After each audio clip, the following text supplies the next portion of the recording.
Yes, that's absolutely right. What awesome people to start with that. But for Alabama fans, what's cooler than getting to know a Crimson Tide player? How about creating a genuine friendship with one of them? Well, that's the story of Malachi and Ford. Fandom surrounding Alabama football is larger than life, even when it comes from the smallest of fans. How much do you love Alabama football? 100%. What's even bigger?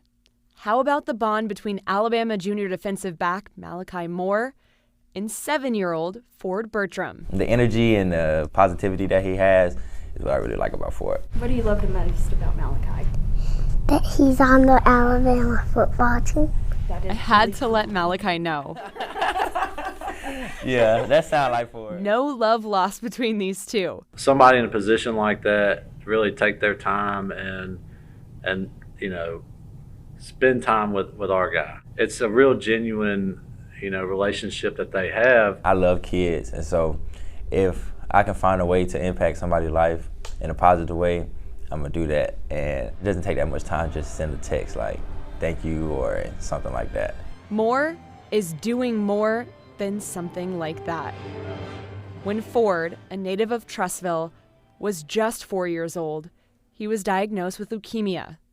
An innocent childhood turned into a battle. It was horrible. I'm not gonna cry. It was horrible. Yet, like his namesake, Ford was built tough. It was amazing to witness him as a 4-year-old, him be so strong. And I don't think I could have done it. Meanwhile, Malachi, a name meaning messenger of God in Hebrew, found a way to be a blessing for the Bertrams during challenging times, like numerous hospital stays. When that would come up, I would just text the family, text his mom, let him know that I'm praying for him, and let Ford know that I'm with him. And anytime Ford's sick, even before a game, he will message me and say, tell Ford I'm thinking about him. That's what he thinks about before he goes on the field.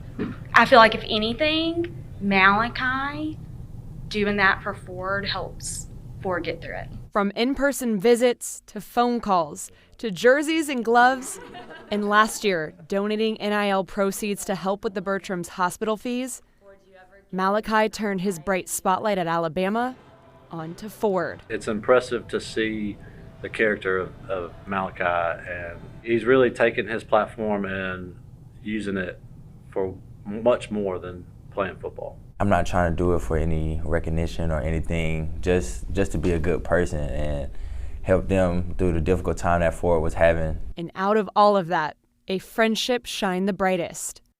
And of course, a lifetime fan. I asked Ford, he had your jersey, and I said, would you ever wear another number? And he said no. Yeah. I was like, how does that make you feel to know that, for the rest of his life, he's going to be representing you, or at least be connected, heart to heart with what you were able to do? It makes me feel very special just to know that I impacted his life in a very positive way, and that we have built a friendship over it. Now in remission, the Bertrams can look at the Children's of Alabama Hospital and be reminded of what their son overcame, but also the love that came with the journey. He's a real genuine guy. That's the thing, is that he doesn't have to do all this. Nothing we could say or do to express how thankful we are to him. Because he's just so young, and he's done everything for him. And we could all agree that a full circle of gratitude is truly larger than life, or at least something that rivals that love for Alabama. Roll Tide. Roll Tide. What a cute kid, and what an awesome guy in Malachi. You can tell Roll Tide runs deep in the Bertram family, but what's even cooler is Malachi said that Ford is always motivating him to stay positive, but I can say that we all can agree that both Ford and Malachi are motivating all of us. Back to you guys. That's amazing, Carrie. All right, thank you very much.